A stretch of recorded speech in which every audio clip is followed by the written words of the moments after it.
When I met Brad Sugars in the year 2001, the most valuable lesson that I got from him, because I was in sales 10 years before I started this business, and I was one of those guys that thought I knew everything. Anyone else in the room like that? Okay, no one miss it. And the reason I thought I knew everything is because I went to every sales and marketing seminar I could possibly go to. Because when I was younger, when I started in sales, I learned something. What I learned is every time I learned something about sales, my conversion rate went up and my sales improved, and I made more money. So every time I went to a seminar, I said, this is an investment. I pay $500 to go for the day. Over the next year, I'll make a couple of thousand. Pretty good, huh? So then I met this guy, Brad, and he said, you know what, I'm going to show you all these things about business, and I'm going to teach you about business, and I'm going, yeah, I know. I know about sales, I know about marketing, I know all about this stuff. And then he taught me about some interesting things, and I'll get you to go to, this is very interesting, and this is page,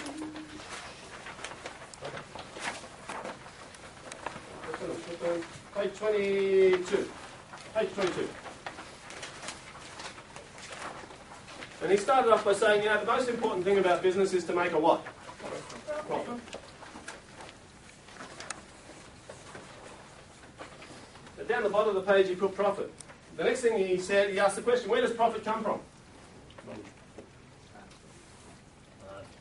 comes from margin.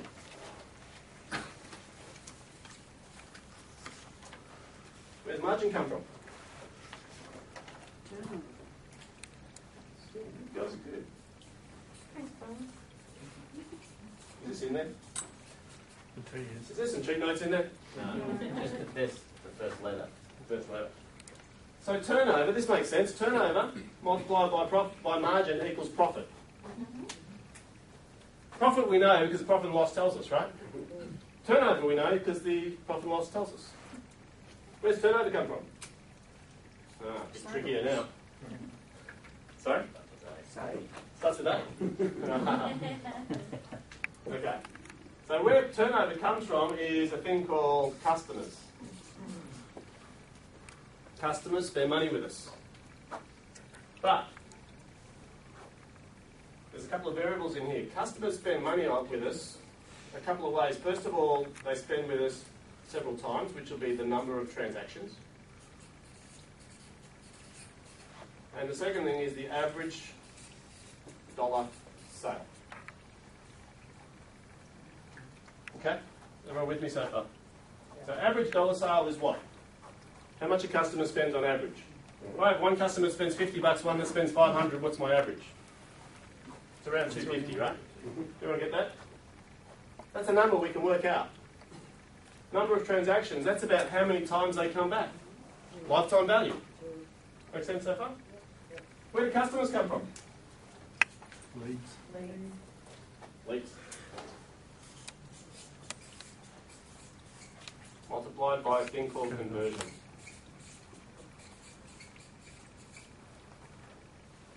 So he puts this up on the board and I go, yeah, well you haven't told me anything new. I understand you need leads and you sell to those guys, they convert, they turn to customers. Everyone make sense of this so far? Yep. Simple. So then he puts some numbers in here, and you might want to do this in your notes as well. So let's assume we're just measuring, we're testing and measuring in this company now, and we count the number of leads that come in, and we've worked out that this particular company gets 4,000 leads per year. And we're also pretty good, we measure how many of those turn into clients, and we know what our conversion rate is. Everyone understands conversion rate? And we know our conversion rate is 25%. So what's 25% of 4,000? Easy, huh? So 1,000 customers.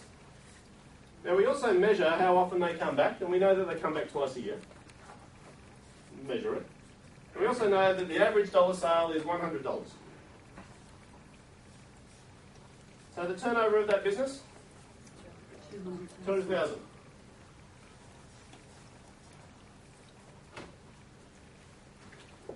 Now we look at our profit and loss, and we know that we make a profit margin of 25%. Pretty good business, not in IT.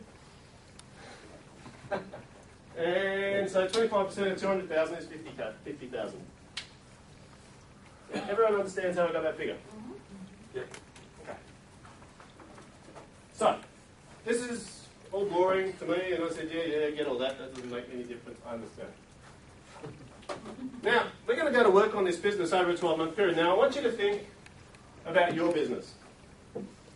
Over 12 months, we're going to look at your lead generation strategies. We're going to start testing and measuring each one of them, and we're going to make sure that you have multiple lead generation strategies and they're effective.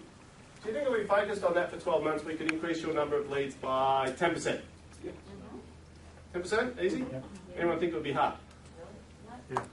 So what's 10% increase going to give me in profit? 10% increase, right? Yep. But let's go this way. So 10% more leads on 4,000 is... Yeah, that's no big deal. 10% increase there is pretty cool. So what's conversion rate about? How do we go about increasing conversion rate?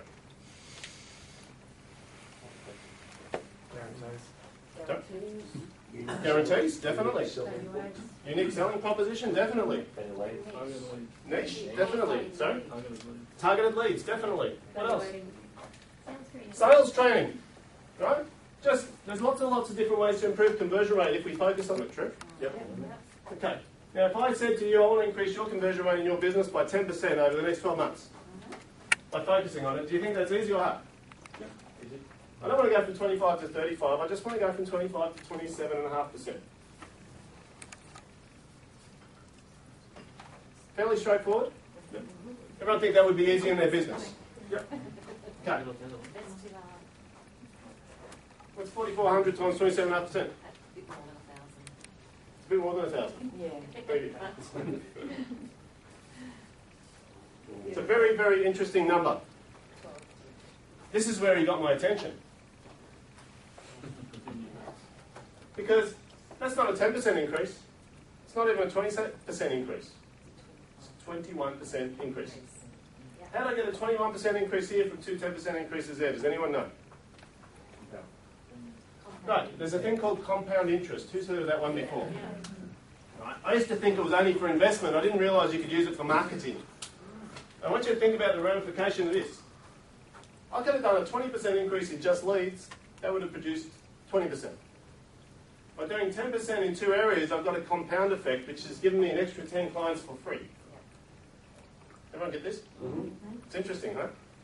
All right, so there's compounding going on here. This is pretty cool.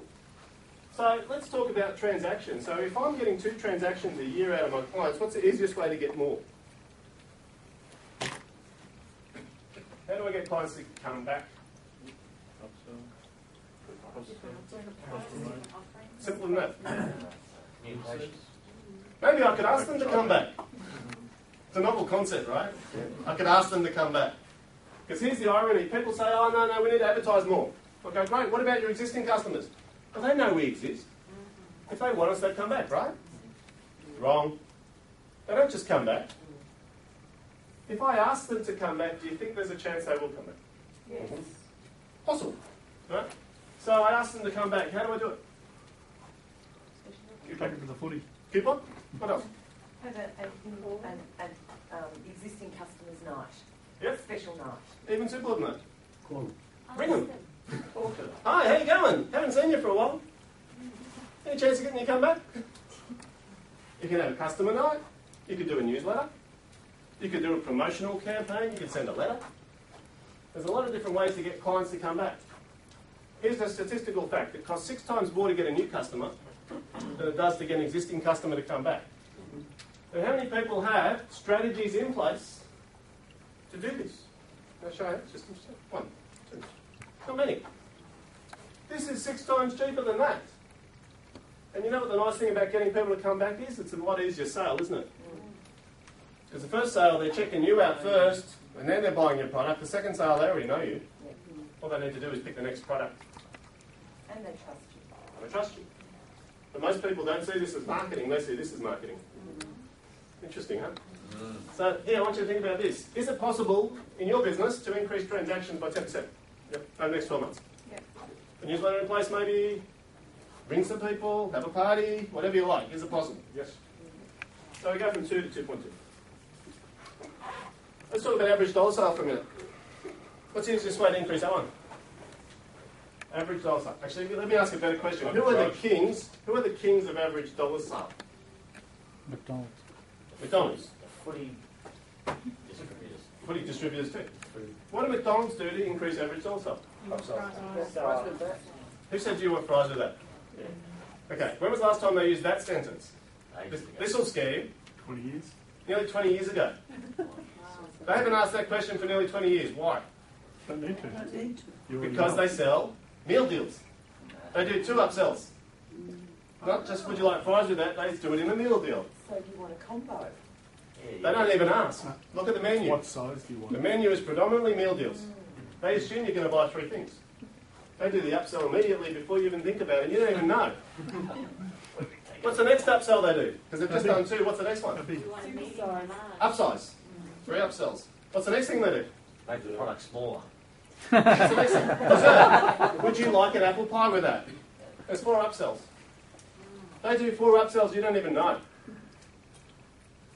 It's going to be more tomorrow. How many people in this room have got an upsell strategy? I'll give you a very simple example. We worked with a hardware store one time. Who's painted their house recently? Okay, here's how it goes. You go to the paint store and you shop around for paint based on price. True? Find a good price for the good paint and you buy it. You go home, you open up the garage, you clean through all and you find the brushes and the rollers and you realise the rollers are all deteriorating and you need new rollers. Go back to the paint store and you buy some rollers, you get back to the house, you start painting. Oh, bugger, we've run out of drop sheets. What do you do next? Back to the paint store, get some drop sheets. Right? Now you're getting up to painting in the corners and you realise that you don't have a corner brush. What do you do at this stage? Give up and calling the professional painters. You either do that or you don't go back to the paint store because you're a bit embarrassed now. So you now go to Bunnings instead. So what we did with this paint store is we created a little thing called the checklist. Write this down in your blinding flash of the obvious, you'll get it in a minute. And we put this checklist on the front counter. And so the salespeople behind the counter, as soon as they saw someone walk up with a tin of paint, they said, fantastic. So you're painting something, right? No. Well, just so we could help you best, we devised this checklist of all the things you may need to paint your house. Is it okay if we quickly go through it with you? Do you have drop sheets? Do you have a stirring rod? Do you have this? Do you have that? Yeah, etc., etc. Now, here's my question. Where do you think they make more profit percentage-wise? In the paint? No. In all the add-ons? Yeah. Rollers. So what happened to the profitability of this business, do you think, by doing upsells? Goes through the roof. Now, here's the case, right? Most small business owners are so busy trying to keep up with the demand for their time, they don't have time to do an upsell. They don't have a strategy in place, so they don't do an upsell. If we put a checklist in place in your business, do you think we could increase that one by 10%? It's $110. Any maths whizzes in the room?